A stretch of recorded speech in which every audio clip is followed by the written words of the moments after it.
नमस्कार साथियों, स्वागत है आप सभी का कृष्णा एकेडमी के ऑनलाइन प्लेटफॉर्म पे। मेरा नाम है कृष्णा मिश्रा। दोस्तों, आज से हम लोग सुपर टेट के लिए सीडीपी की क्लासेस स्टार्ट करेंगे। और आप सभी को पता है कि सुपर टेट में जो सीडीपी होता है वह 30 नंबर का आता है। और इस 30 नंबर के सीडीपी को 3 भाग में बांटा गया है। पहला है बाल मनोविज्ञान, दूसरा है आपका शिक्षण प्रशिक्षण और तीसरा है आपका जीवन कौशल। ठीक है। और इसको पढ़ने में दिक्कत इसलिए आती है कि मार्केट में आपको कोई भी ऐसा बुक नहीं मिलेगा जिसमें ये तीनों टॉपिक आपके मेंशन हो। जैसे कि बाल मनोविज्ञान मेंशन हो अच्छे से, जीवन कौशल अच्छे से मेंशन हो और शिक्षण प्रशिक्षण मेंशन हो। इसलिए क्या होता है, बच्चों को पढ़ने में दिक्कत होता है। और कोई अच्छा टीचर भी आपको नहीं कि पूरा सारा सब्जेक्ट एकदम सुपर टेट के सिलेबस के अकॉर्डिंग या यूपी टेट के सिलेबस के अकॉर्डिंग आपको पढ़ा सके। और उनमें भी वो टीचर जो ऑलरेडी इस जॉब में है, यानी कि इस एग्जाम को क्रैक किए हुए हैं, इसलिए आपको प्रॉब्लम होता है। ठीक है। और मार्केट में कोई ऐसी बुक भी नहीं है कि तीनों चीज़ें आपको एक साथ मिल जाए। इसीलिए मैंने प्रयास किया है कि मैंने आपको नोट्स तो दिया है, मैंने बाल मनोविज्ञान का भी नोट्स दिया है कृष्णा एकेडमी ऐप पे, और आपको शिक्षण प्रशिक्षण का भी नोट्स मिला है और जीवन कौशल का भी नोट्स मिला है। लेकिन आपको नोट्स नोट्स से पढ़ने में आपको प्रॉब्लम हो रहा होगा। खासकर उन बच्चों को जो पहली बार ये सब्जेक्ट पढ़ रहे हैं, उनको तो अच्छा खासा दिक्कत हो रहा होगा। क्योंकि जब मैं पढ़ता था तो मुझे भी बहुत दिक्कत होता, इसमें मुझे समझ भी नहीं था। इसके इतने टफ इसमें शब्द यूज होते हैं कि मुझे अर्थ ही नहीं पता चलता है कि भाई एक मतलब क्या होता है इसका।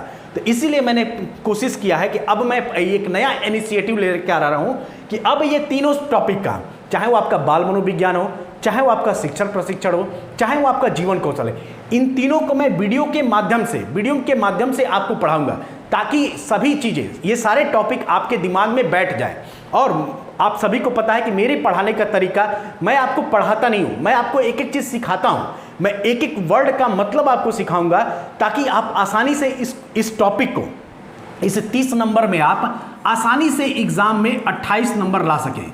28 नंबर कम से कम ला सके। अगर आप मेरे साथ मेहनत कर ले गए तो इसमें 30 भी ला सकते हैं। इसमें कोई अतिशयोक्ति वाली बात नहीं होगी। बशर्ते ये है कि जितनी शिद्दत से मैं आपको पढ़ाऊंगा उतनी ही शिद्दत से आपको पढ़ना है। ठीक है। और उसके बाद से जो नोट्स मिल रहा है आपको, उसको बार बार रिवीजन करते रहना है। देखिए, एक बार पढ़ने से नहीं होगा। और यकीन मानिए कि अगर आप यहाँ से पढ़ रहे हैं, यहाँ से जो भी सब्जेक्ट आपको पढ़ाया जा रहा है इस कृष्णा एकेडमी के एप्लीकेशन पे, वहाँ से आपको कुछ भी एक्स्ट्रा पढ़ने की जरूरत नहीं पड़ेगी, कुछ भी बाहर नहीं पढ़ने की जरूरत पड़ेगी। सब कुछ यहीं पे आपको मिल जाएगा, आपको बिल्कुल भी घबराने की जरूरत नहीं है। तो चलिए, आज से हम लोग स्टार्ट करेंगे बाल मनोविज्ञान। सीडीपी का एक सेक्शन है जो 10 नंबर का आपसे यहाँ से क्वेश्चन बनेगा, और वो टॉपिक क्या है, तो बाल मनोविज्ञान। बहुत ही शानदार सब्जेक्ट है, बहुत ही शानदार टॉपिक है, बहुत आसानी से आप इसे समझ जाएंगे। और इसको समझ ले गए तो शिक्षण प्रशिक्षण पढ़ने में बहुत आसानी हो जाएगा। क्योंकि अगर आप बालक के मन की बात समझ गए, बालक को समझ गए, तो शिक्षण प्रशिक्षण तो आप सीख ही जाएंगे। और जीवन कौशल में क्या है कि जीवन कौशल में क्या एक इंसान का आदर्श क्या होता है, एक व्यापारी का आदर्श क्या होता है, मूल्य क्या होते हैं, अभिप्रेरणा क्या है, दंड क्या है, यही सब टॉपिक उसमें पढ़ना होता है। तो उसको भी आप आसानी से सीख जाएंगे। तो आज से हम लोग पढ़ेंगे बाल मनोविज्ञान।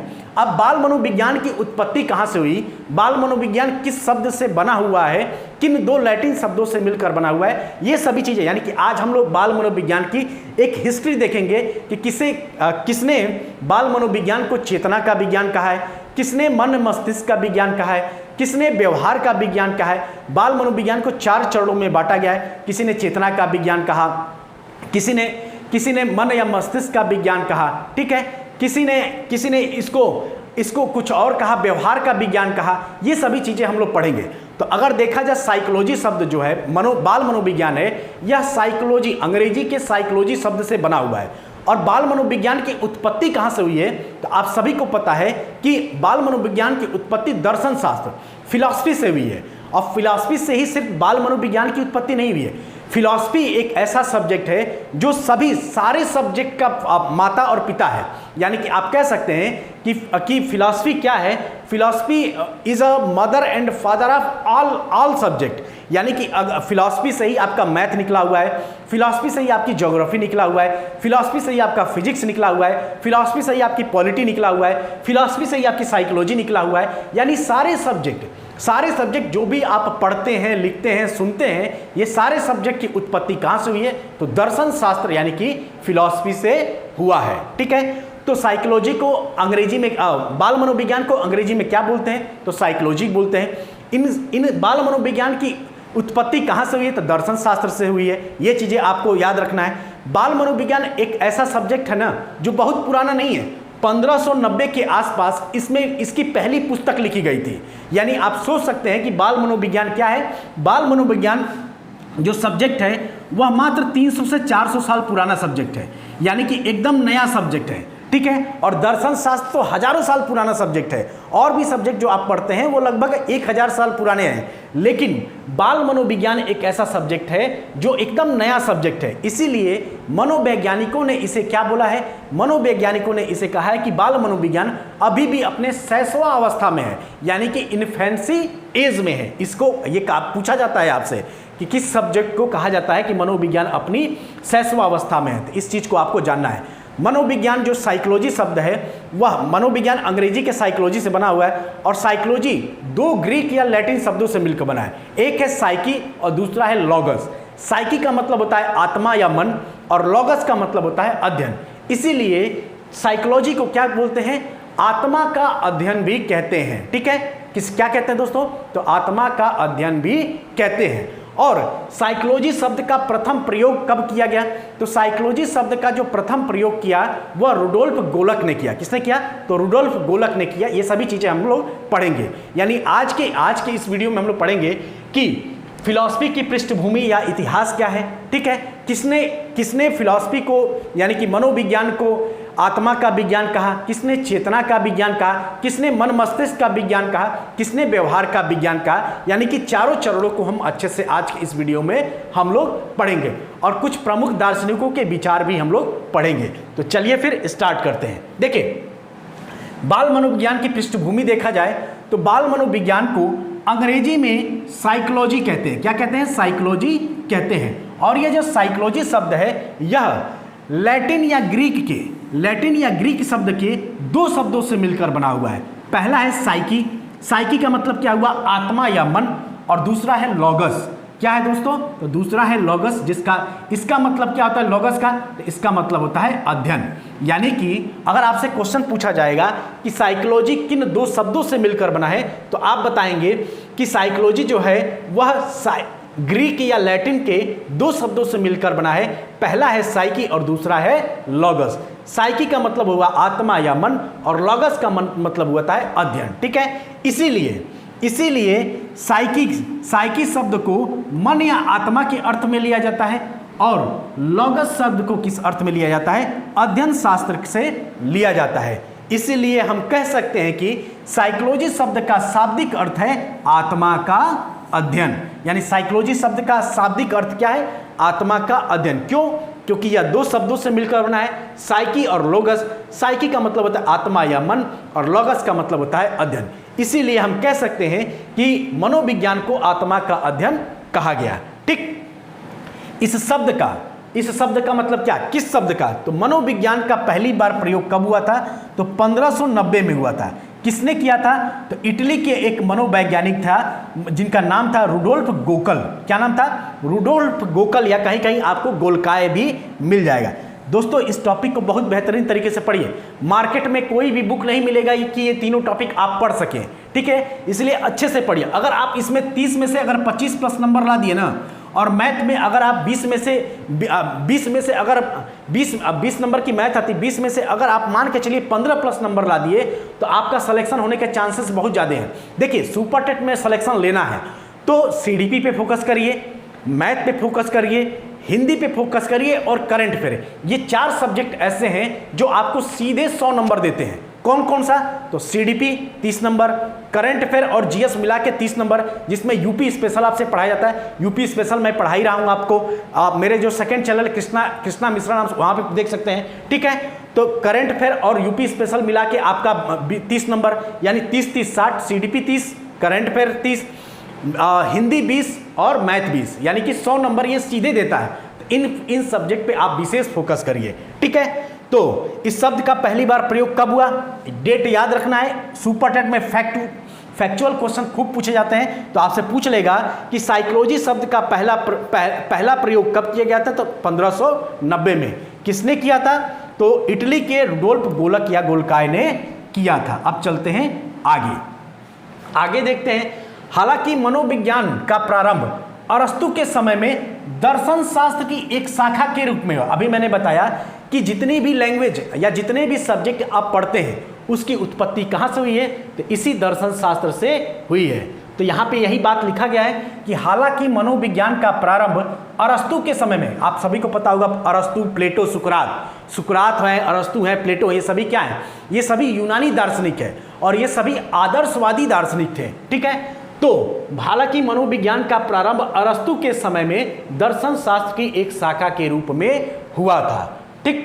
अब आते हैं दर्शन शास्त्र का इतिहास, देखते हैं कि इतिहास क्या है इसका, ठीक। तो मनोविज्ञान अन्य विषयों की अपेक्षा अत्यंत ही नया विषय है। मैंने बताया ना कि मनोविज्ञान क्या है? एक अत्यंत ही नया विषय। अरे भाई, इस शब्द का पहली बार प्रयोग कब किया जा रहा है?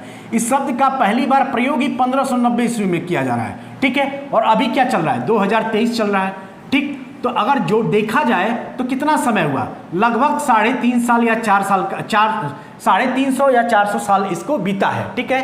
तो क्या है? ये अत्यंत ही नया सब्जेक्ट है।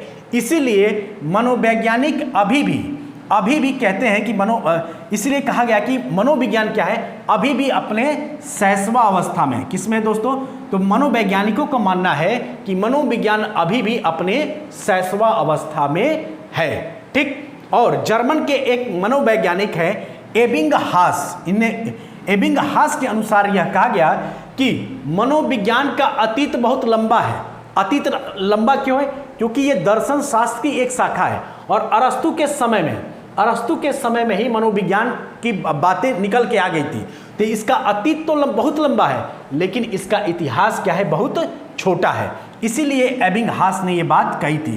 देखिए, ये जो जितने भी दार्शनिक, जितने भी मनोवैज्ञानिक जो कह रहे हैं कथन, इनको याद रखना है। सुपर टेट में 2019 का अगर आप सीडीपी का क्वेश्चन उठा के देखेंगे, डायरेक्ट डिफिनीशन पूछ लिया गया है कि अगर क्वेश्चन पूछ लिया जाएगा कि मनोविज्ञान का अतीत बहुत लंबा है लेकिन इतिहास बहुत छोटा है, यह कथन किसका है?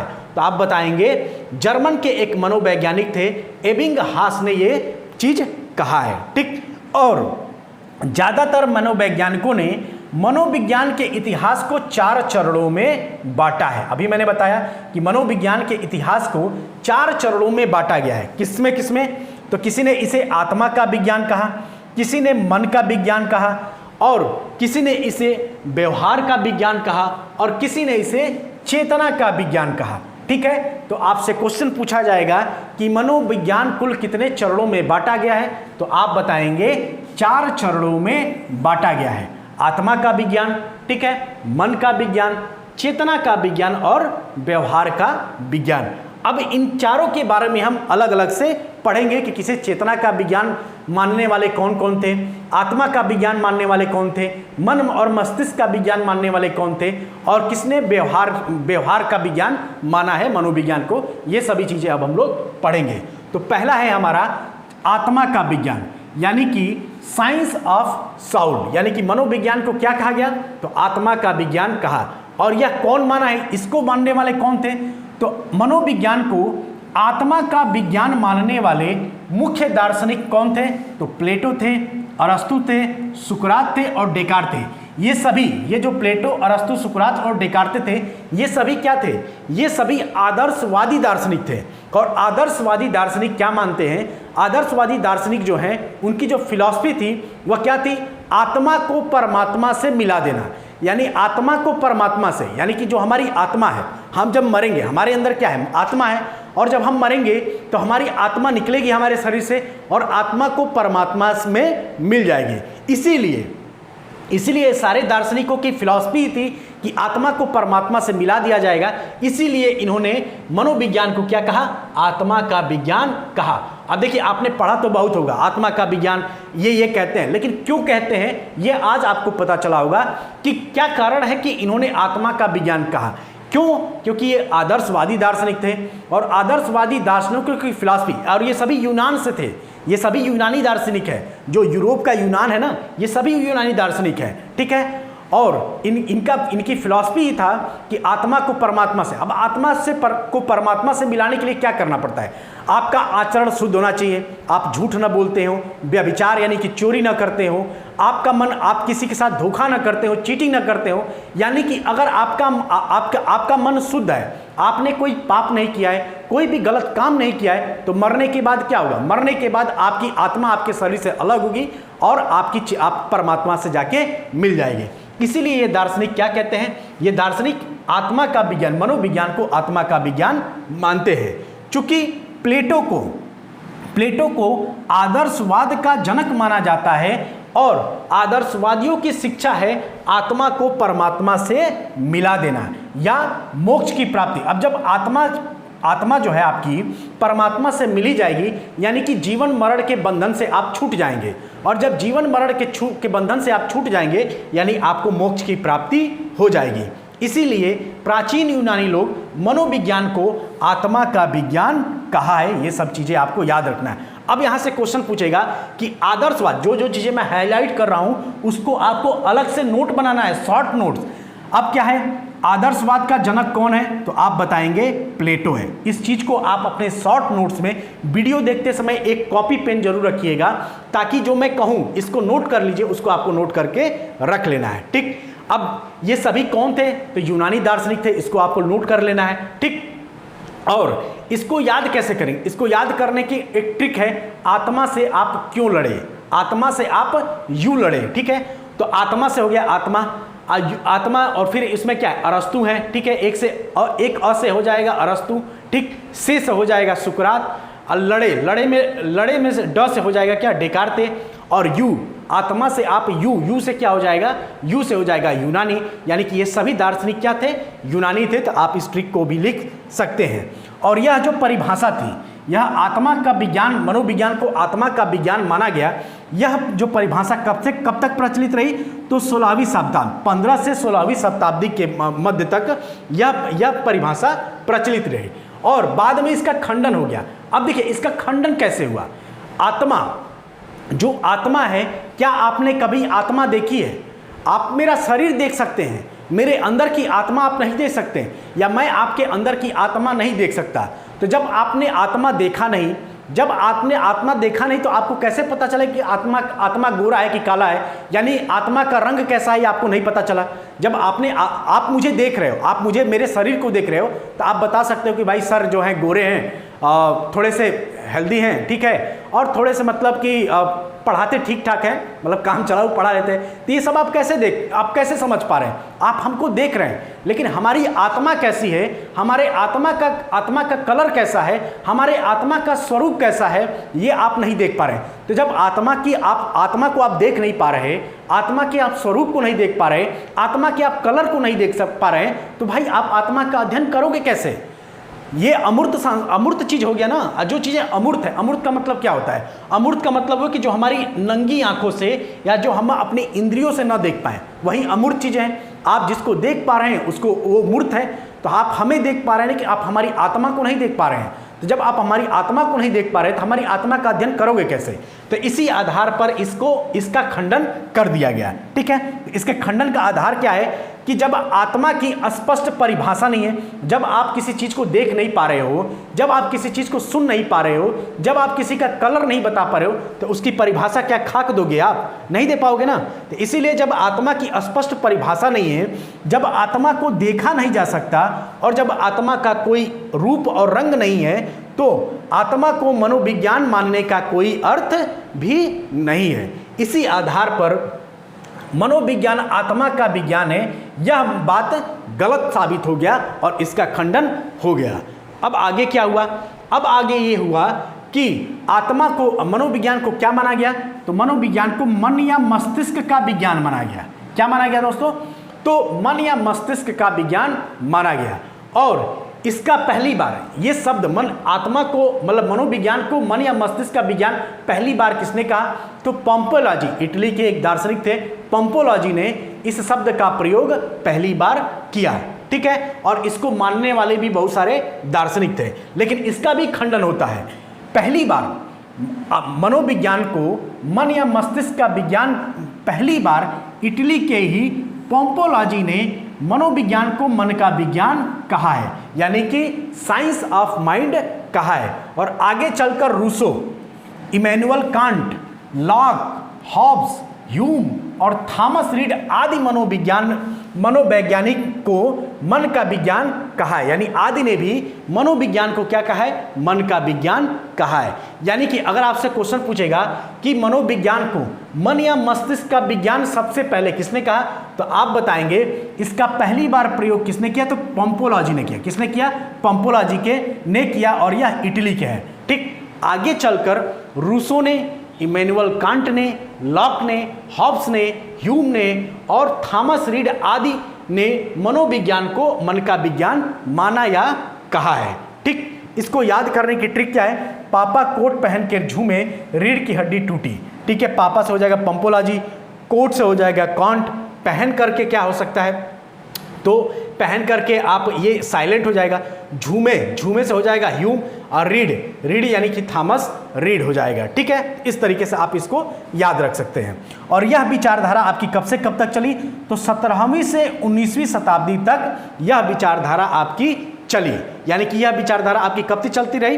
तो 17वीं से 19वीं शताब्दी तक यह विचारधारा चलती रही। लेकिन आगे चलकर इसका भी खंडन हुआ, आगे चलकर इसका भी खंडन हुआ। जैसे आत्मा का खंडन हो गया, वैसे इसका भी खंडन हुआ। और इसके खंडन का आधार क्या था? इसके खंडन का आधार क्या है कि आज भी वैज्ञानिक हमारा और आपका दिमाग कैसे फंक्शन करता है, इसका फंक्शन करने का प्रोसेस क्या है, आज तक इसके बारे में सही ढंग से हम जान नहीं पाए हैं। अभी भी हमारे मस्तिष्क का जब भी, जैसे कभी भी एक्सीडेंट हो जाता है, या कोई अचानक में से एक्सीडेंट में कोई डेथ हो गया, या किसी का एक्सीडेंट हो गया और मर गया, तो क्या होता है? पोस्टमार्टम होता है, और जो मेन चीज़ें होती हैं वो बॉडी से निकाल लिया जाता है। क्यों? क्योंकि बहुत मरने के बाद भी इंसान का मस्तिष्क कुछ समय तक जिंदा रहता है, मतलब कि कुछ समय तक एक्टिव रहता है, और उसको निकालने के बाद उसको सुरक्षित रख लिया जाता है। उस पर अध्ययन किया जाता है कि आखिर मनुष्य का दिमाग काम कैसे करता है, मनुष्य का दिमाग इतनी सारी चीज़ें याद कैसे कर लेता है। ठीक है, तो अभी तक इसका सही से अध्ययन नहीं किया गया। इसकी प्रकृति कैसी है, मनुष्य के ब्रेन की प्रकृति कैसी है, इसका फंक्शन कैसा है, ये अभी तक कोई समझ नहीं पाया। तो किस आधार पर आप कह सकते हैं कि मनोविज्ञान मन या मस्तिष्क का विज्ञान है? तो इसके खंडन का आधार क्या है कि मनोवैज्ञानिकों का मानना था कि मस्तिष्क का प्रकृति कैसा है, मस्तिष्क का स्वरूप कैसा है, इसका स्पष्ट निर्धारण हम नहीं कर सकते। क्यों नहीं कर सकते? क्योंकि अभी हम जान ही नहीं पाए हैं कि हमारा मस्तिष्क काम कैसे करता है, हमारे मस्तिष्क का स्वरूप कैसा है। ठीक है, स्वरूप तो चलो आप जान भी जाओ, बाहरी स्वरूप तो आप जान जाओगे, लेकिन अंदर का स्वरूप आप नहीं जान पाओगे। इसकी प्रकृति कैसी है, कैसे काम करता है, ये सब चीज़ें आप नहीं जान पाएंगे। तो जब इतनी सारी चीज़ें आप नहीं जान पाएंगे, तो कैसे कह सकते हैं कि आपका जो मनोविज्ञान है वह मन या मस्तिष्क का विज्ञान है? इसीलिए मनोविज्ञान को मन या मस्तिष्क का विज्ञान कहना गलत हो गया। यानी कि इस आधार पर भी इस विचारधारा का भी खंडन हो गया कि मनोविज्ञान मन या मस्तिष्क का विज्ञान है। अब आगे चलकर विलियम वुंट आते हैं। विलियम वुंट ने मनोविज्ञान को क्या बोला? तो मनोविज्ञान को चेतना का विज्ञान बोला, यानी कि कॉन्शियस माइंड, मतलब कि क्या है कि साइंस ऑफ कॉन्शियसनेस, मतलब कि विलियम वुंट जो ने कहा, उन्होंने कहा कि जो चेतना को, मनोविज्ञान को चेतना का विज्ञान कहा। ठीक है, और 19वीं शताब्दी के अंत में विलियम वुंट और टिचनर ने, किसने? तो विलियम वुंट और टिचनर ने मनोविज्ञान को आत्मा या मन का विज्ञान कहा है। तो आपसे क्वेश्चन पूछेगा कि किसने मनोविज्ञान को चेतना का विज्ञान कहा है? तो आप बताएंगे विलियम वुंट और टिचनर ने कहा है। ठीक है, और वुंट का मानना था कि बिना अनुभव के बिना अनुभव के मनोविज्ञान का कोई मतलब नहीं है। मानव तभी अनुभव कर सकता है जब वह होश या चेतना में हो। जैसे आप अगर सो रहे हैं, इसका मतलब क्या है? आप अपनी चेतना में नहीं है। और अगर आप सो रहे हैं तो मैं कुछ भी आपसे कहूं, मैं अगर आपको क्लास ले भी रहा हूं तो आप जब सो रहे हैं तो आप क्या है? आप चेतना में नहीं है। आप क्या है? मतलब चेतना में नहीं है तो मैं चाहे आपसे कुछ भी कहूं, ठीक है, आपको कुछ भी सुनाई नहीं देगा, कुछ भी समझ में नहीं आएगा। क्यों? क्योंकि आप नींद में हैं। इंसान कोई भी चीज़ सीखता है तो कब सीखता है? जब वह अपनी चेतना में होता है, जब वह अपनी फुल चेतना। आप हमें देख रहे हैं, आप ये क्लास पढ़ रहे हैं, आप ये क्लास से नोट्स बना रहे हैं, कब बना रहे हैं?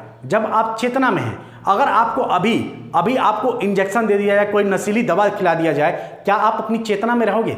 चेतना में रहोगे, लेकिन अर्ध चेतना में रहोगे। और आपको जब आप नशे में रहोगे तो आपको मैं क्या पढ़ा रहा हूं, मैंने क्या बोला, कि मैंने क्या कहा, आपको चलने तक का होश नहीं रहेगा। तो आप मैं क्या पढ़ा रहा हूं ये तक भी आपको पता नहीं रहेगा।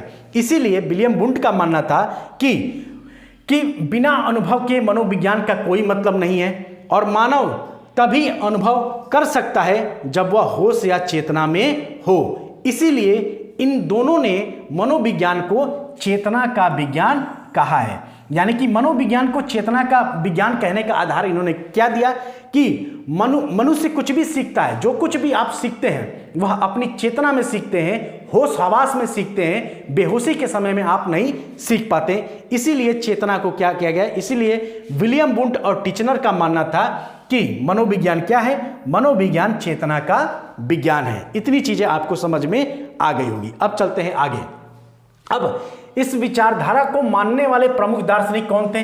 तो पहले तो विलियम वुंट और टिचनर थे, उसके बाद से आता है विलियम जेम्स, विलियम वुंट और जेम्स सली। इन सबको याद रखना है। आपको से पूछा जाता है कि किसने मनोविज्ञान को चेतना का विज्ञान माना है? तो सबसे पहले तो विलियम वुंट ने माना था, टिचनर ने माना था, उसके बाद से आपका विलियम जेम्स सली और टिचनर थे, ठीक है। और यह विचारधारा आपकी कब तक चलती रही? तो यह विचारधारा आपकी 20वीं सदी तक चलती रही। अब इसके खंडन का आधार भी है। अब देखिए चेतना क्या है? चेतना आप देख पाए हैं? आप चेतना क्या है? आप चेतना देख पाए नहीं? चेतना आपकी कैसे बनती है? चेतना आपकी इंद्रियों से बनती है। आप आंखों से देख रहे हो, आप अपनी पेन, मैंने अपने हाथों से छुआ है तो मुझे पता है कि ये पेन की कितनी मोटाई है, कितनी लंबाई है, ये सब चीजें मैं देख पा रहा हूं। चेतना क्या है? चेतना को आप देख पाते हो, जैसे आत्मा को आप नहीं देख पाते वैसे चेतना भी तो नहीं देख पा रहे हो। और चेतना भी क्या है? अमूर्त संस्था है, ठीक है। अब जैसे मैं कहूं कि मैं आपको, मेरे चेतना को आप देख पा रहे हैं? नहीं देख पा रहे, तो आप कहेंगे सर इसकी दूसरी क्लास कब आएगी? तो मैं कहूंगा कि मैं तो अपने चेतना में मैं आपको पढ़ा रहा हूं। तो कह अरे सर मैं आपकी चेतना थोड़ी देख रहा हूं कि आपकी चेतना में आप क्या कर रहे हैं। आप चेतना में आप पढ़ा रहे हैं कि पता नहीं क्या क्या सोच रहे होंगे मन ही मन में, तो हम ये थोड़ी देख पा रहे हैं कि आपकी चेतना के अंदर क्या कर रहे हैं। तो चेतना को आप, मेरी चेतना को देखने, अब आप कहेंगे सर आप क्या कर रहे हो? तो मैं कहूंगा कि मैं आपको अपनी चेतना में पढ़ा रहा हूं। तो भाई ये तो इलॉजिकल है। आप जैसे आपसे आपकी मम्मी पूछती है कि अरे कभी पढ़ते भी हो? दिन भर जब देखो तब गेम खेलते रहते हो, जब देखो तब दोस्तों के साथ घूमते रहते हो, तो आप कहते क्या कहोगे अगर मम्मी से कि मम्मी मैं अपनी चेतना में पढ़ रहा हूं? तो मम्मी क्या करेंगे? चप्पल निकालेंगे, 20 चप्पल मारेंगे भी कि भाई चेतना में क्या होता है। चेतना में भाई जब तुम पढ़ोगे, जब तुम सामने पढ़ोगे, उनको कॉपी किताब खोल के देख के पढ़ोगे, तब तो वो समझेंगे ना कि आप पढ़ रहे हो। आप कहोगे मम्मी से कि मैं तो चेतना में पढ़ रहा हूं, भाई सोए पढ़ रहा हूं। तो भाई चेतना भी तो अर्ध चेतना भी होती है। आप सो गए तो चेतना खत्म। तो आप कहने का मतलब यह है कि चेतना को आप देख तो पा नहीं रहे, और चेतना में आप क्या कर रहे हो ये किसी सामने वाले को कैसे पता चलेगा? हम अपने मन में क्या सोच रहे हैं, हमारे मन में आप अपने मन में क्या सोच रहे हैं, ये मैं थोड़ी जान पाऊंगा। ये चेतना में आप थोड़े बता पाएंगे। या आप घर वालों से कहोगे कि मैं चेतना में पढ़ रहा हूं, तो घर वाले 20 पड़ाका मारेंगे भी, और आगरा में जाके भर्ती करने की साला इसका मेंटल सही, इसका दिमाग सही नहीं है, चेतना में पढ़ रहा है, पढ़ते हुए दिख नहीं रहा है, कह रहा है कि मैं अपनी चेतना में पढ़ रहा हूं और गेम खेल रहा है। तो ये सब चीजें हैं, ठीक है। तो इस आधार पर भी इसका खंडन किया गया। वाटसन का मानना था कि आत्मा, चेतना, मन आदि शब्द अमूर्त हैं। क्या आप इसमें से जितने भी शब्द आप सुन रहे हैं, क्या आपने आत्मा देखा है? नहीं देखा। क्या आपने अपनी चेतना को देखा है? नहीं देखा है। क्या आपने अपने मन का, अब कहते हैं ना कि मन ही मन याद करो, आपने कभी अपने मन को देखा है कि मन कैसा है? गोरा है, काला है, सांवला है, छोटा है, मोटा है, नाटा है, ये सब चीजें देखा है? नहीं देखा है। तो आत्मा, चेतना और मन ये सब क्या है? अमूर्त है। अमूर्त का मतलब ही क्या होता है? क्या कि जो हम, जिसे हम देख ना सके, जिसे हम छू ना सके, जिसे हम सुन ना सके, वो क्या है? वो हमारा अमूर्त चीजें हैं। और ये जब अमूर्त हैं, यानी हम इसे ना छू सकते हैं ना ही देख सकते हैं, तो इसका निष्पक्ष अध्ययन हम कैसे कर सकते हैं? इसीलिए यह कहा गया कि जब हम इसका निष्पक्ष अध्ययन नहीं कर सकते तो हम कैसे मान ले कि मनोविज्ञान आत्मा, चेतना या मन का विज्ञान है। यानी कि इन सारे विचारधारा को तोड़ दिया गया। और किसने तोड़ा? तो वाटसन ने। ठीक है, वाटसन ने। और वाटसन ने अपनी एक नई विचारधारा दी। क्या थी? कि आत्मा को, मनोविज्ञान को क्या माना इन्होंने? व्यवहार का विज्ञान माना। किसका माना? व्यवहार का विज्ञान। और वाटसन को ही व्यवहारवाद का जनक भी माना जाता है। आप अपनी कॉपी में नोट करिएगा कि वाटसन को व्यवहारवाद का जनक भी माना जाता है। तो अब आता है आपका चौथा कि मनोविज्ञान क्या है? तो मनोविज्ञान आपका व्यवहार और अनुभूति का विज्ञान है। इसीलिए देखिए यहाँ पे एक तथ्य है कि इसीलिए वाटसन ने बाहरी व्यवहार के अध्ययन पर जोर दिया और इस विचारधारा को व्यवहारवाद नाम दिया। ठीक, इसीलिए व्यवहारवाद का जनक आपसे आपसे क्वेश्चन पूछा गया कई बार यूपी टेट में, सुपर टेट में पूछा गया कि व्यवहारवाद का जनक कौन है? तो आप बताएंगे वाटसन है। जे.बी. वाटसन इनका पूरा नाम था। ठीक, तो अब हम लोग पढ़ेंगे चौथा चरण, यानी कि व्यवहार और अनुभूति का विज्ञान। 1913 में अमेरिका के हॉपकिंस विश्वविद्यालय के प्रोफेसर जेम्स ब्रोड्स वाटसन ने व्यवहारवाद की नींव रखी। तो आपसे क्वेश्चन पूछा जाएगा कि व्यवहारवाद की नींव किसने रखी? तो जे.बी. वाटसन ने रखी। कहाँ पे रखी? तो अमेरिका के हॉपकिंस विश्वविद्यालय में रखी। कब रखी गई? तो 1913 में रखी गई। ठीक है, और इसीलिए व्यवहारवाद का जनक किसे माना जाता है? तो जे.बी. वाटसन साहब को माना जाता है। ठीक है, इतनी सारी चीजें आपको क्लियर हो गई होंगी। और इस विचारधारा के मुख्य विचारक वाटसन थे। ठीक है, वुडवर्थ थे, स्किनर थे, मैकडूगल, यहाँ पे देखिएगा मन और मैकडूगल थे, और क्रो थे। इसको याद रखना है। ठीक, और एक नोट है कि आज भी मनोविज्ञान को व्यवहार का विज्ञान माना जाता है। यानी कि अब देखिए, व्यवहार का विज्ञान इसलिए माना जाता है क्योंकि जब हम लोग, जो फिलॉसफी का मतलब क्या है कि फिलॉसफी एक विचारधारा है, और विचारधारा कैसे बनती है? हमारे और आपके व्यवहार से।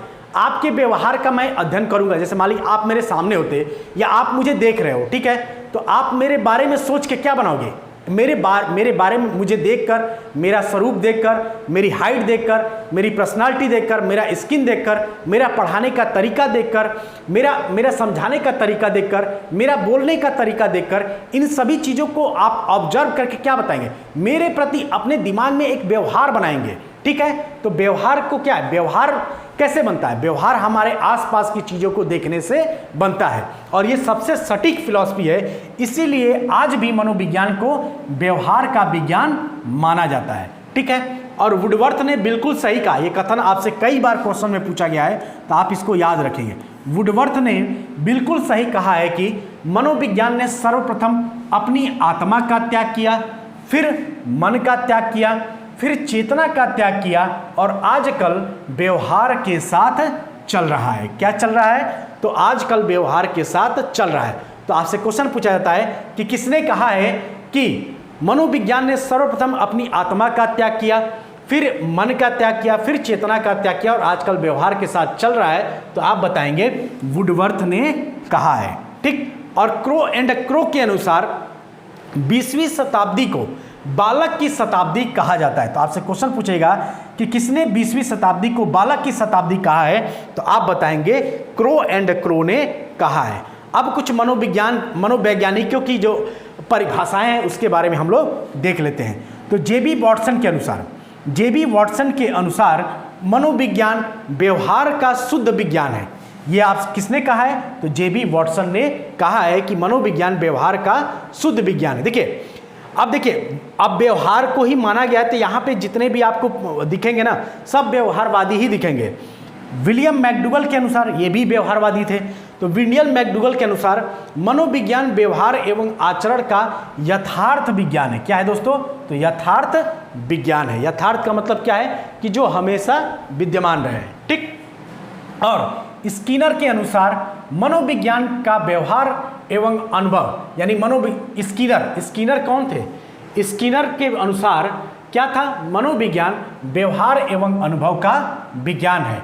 और वुडवर्थ के अनुसार मनोविज्ञान वातावरण के संपर्क में होने वाले मानव के व्यवहारों का विज्ञान है। अभी मैंने बताया ना कि आपका व्यवहार कैसे बनता है, आपका व्यवहार आपके आसपास की चीज़ों से बनता है। आप मेरे प्रति कोई व्यवहार बनाओगे, वो कैसा बनाओगे? मुझे देखकर बनाओगे, मेरी पर्सनालिटी देखोगे, मेरी बातचीत देखोगे, मेरा पढ़ाने का तरीका देखोगे, तब आप बताओगे कि भाई एक सर नहीं है, मतलब एक सर हैं जो ऑलरेडी सुपर टेट में सेलेक्टेड है और वो इस तरीके से पढ़ाते हैं, इस तरीके से समझाते हैं और इनके समझाने का तरीका सही है, गलत है, ऐसा है, वैसा है। या आप तभी आप व्यवहार बनाओगे, जब तक आप मुझे देखोगे नहीं, मेरे प्रति व्यवहार नहीं बनाओगे आप, ठीक है। तो इसीलिए वुडवर्थ के अनुसार क्या था? मनोविज्ञान वातावरण के संपर्क में होने वाले मानवों का विज्ञान है। और क्रो के अनुसार मनोविज्ञान मानव संबंधों एवं व्यवहारों का अध्ययन है, ठीक है। तो ये सारे डिफिनेशन थे जिसके बारे में आपको जानना जरूरी था। तो आज की क्लास हम लोग यहीं पर रहने देते हैं।